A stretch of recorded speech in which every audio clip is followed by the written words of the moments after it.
Picture yourself chased through an alien rainforest by a creature sculpted for nothing but combat. Each inhale feels like a metronome counting down to your end. Your skin rips like thin paper, your bones splinter like dry sticks, and your weapons? They scoff at them, call them toys. Yet when they finally believed they'd crushed us, when victory seemed sealed, they stumbled on a truth about humanity so cold it turned their arrogance into pure dread. This isn't merely a fight for survival. This is a story about payback, and the ending will stay with you. If anyone's ever dismissed you or told you wouldn't make it, this one's for you.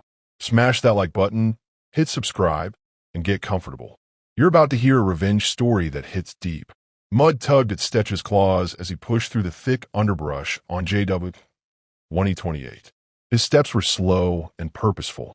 Alien vines brushed his scales, pulsing with faint pink and purple light, as if the jungle itself had a heartbeat. 3 conscripts trailed him: Yichtaran, Sabach, Yichtaran. Heavy pulse cannons hung on their shoulders. Their packs sagged. They moved in near-silent procession, the kind that speaks of weariness and loss. They'd been 5 once.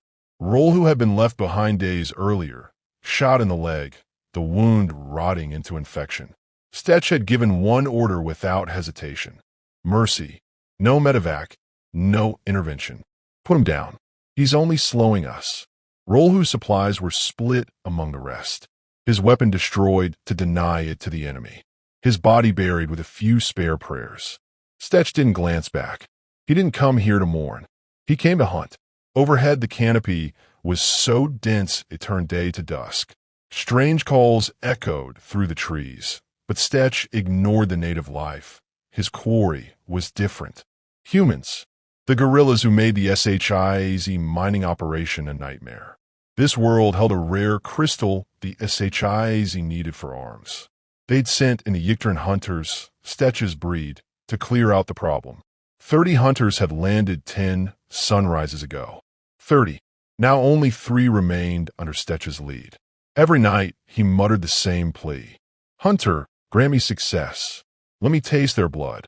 To Stetch, humans were laughable, soft flesh, brittle bones, faces that blurred together. No claws, no scales, no tails. And yet they kept surviving. Over and over. Outsmarting traps, slipping past searches, enduring ambushes. Stetch ground his teeth. This had stopped being a routine hunt. It was personal now. He'd see them dead, no matter what it cost him. While Stetch prowled the jungle, far away, another figure wrestled with a different kind of battle. Yurt, SHIZ researcher, sat slumped in a chair inside a small human library. The chair was soft, wooden, alien, yet it fit her body well enough. For hours, she had been drowning in human books. Pages of strange symbols. Letters. Words that formed sentences. Sentences that filled chapters. Fiction. Endless fiction. Dragons, hobbits, wardrobes. Meaningless stories the humans loved to consume. She slammed one book shut, tossing it onto a growing discard pile. "This is useless," she muttered, exhaustion dripping from her voice. Her people had been searching for humanity's weakness for 3 long cycles of war. But humanity wasn't breaking. Their fleets kept coming. Their soldiers kept fighting. Their numbers made no sense. Theories swirled among the SHIZ. Cloning facilities, time manipulation, parallel dimensions. But Yurt was tasked with something simpler: scouring human records for answers. She dragged another book from a shelf. The title read, "The Cambridge Illustrated History of Medicine." Her eyelids sagged. She told herself, "One more book. Just one more. Then I'll rest." She flipped it open. At first, she was relieved. This one had pictures. But then horror. Page after page described human medicine. Wounds stitched shut with thread. Flesh burned closed with fire. Blood stolen from one human, pumped into another. Organs transplanted. Limbs reattached. Bones fused back together. And worst of all, electricity shocking the dead back to life. Yurt's throat tightened. Her hands trembled. No, this can't be real. She wanted to stop, but her eyes kept scanning the pages, as if compelled by some terrible force. Humans didn't create endless new soldiers. They reused the same ones.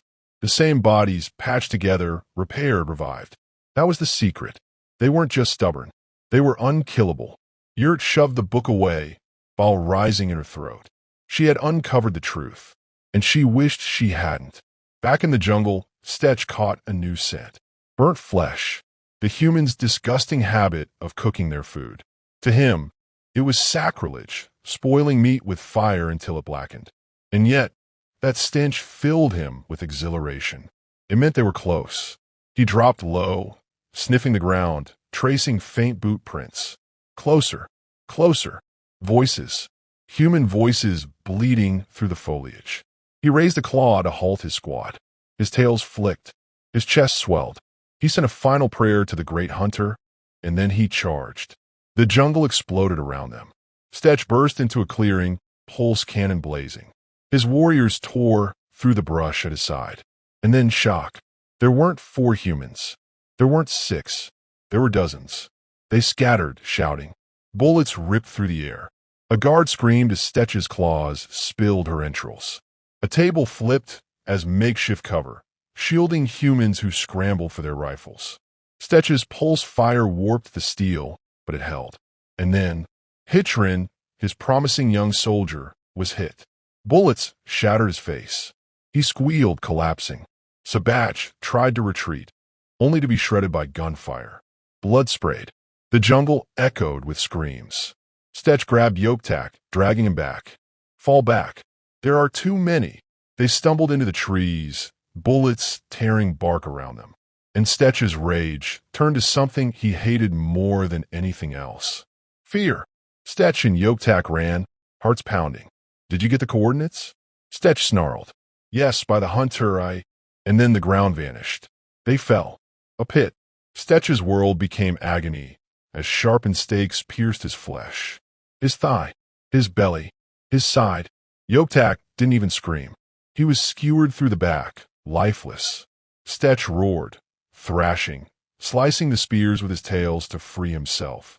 Every movement sent fresh waves of pain tearing through him.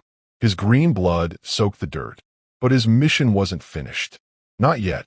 He clawed through Yichtaran's pack, pulling out the planetary positioning device. Relief washed over him. It still worked. He keyed in the human camp coordinates, slamming send. A sharp beep. Failed.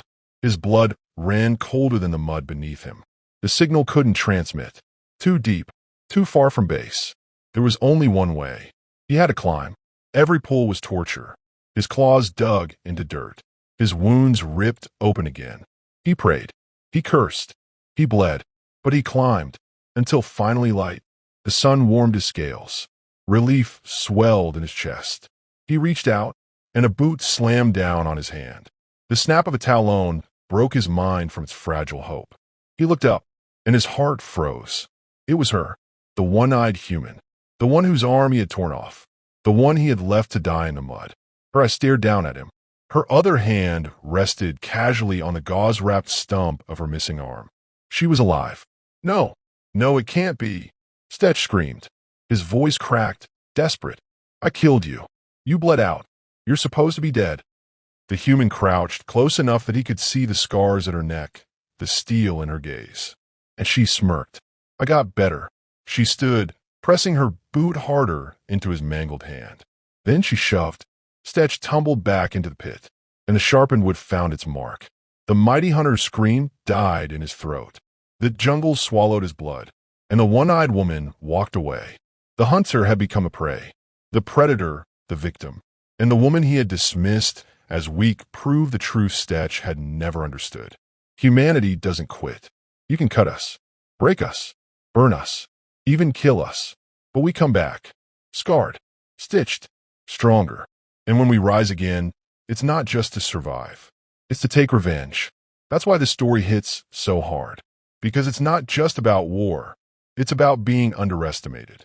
About being told you're weak, useless, or broken. And proving them wrong in the most satisfying way possible.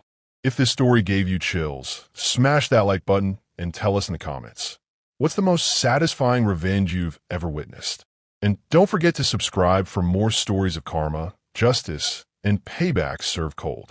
Until next time, remember, Never let anyone count you out.